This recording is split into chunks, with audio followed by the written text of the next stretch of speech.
Sobra-sobra na ang kasakiman. Yan nga ang patutsyada ni Baguio City Mayor Benjamin Magalong sa mga sangkot sa korupsyon sa flood control project sa bansa.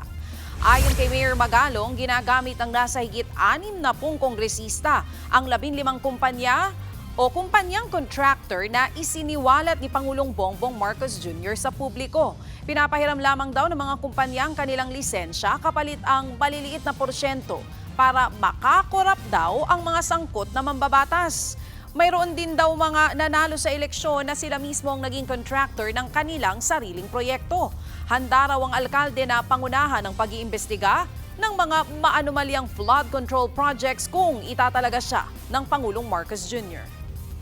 Pag-install, isipin mo pati yung materyales sa kanila pa kami bibili.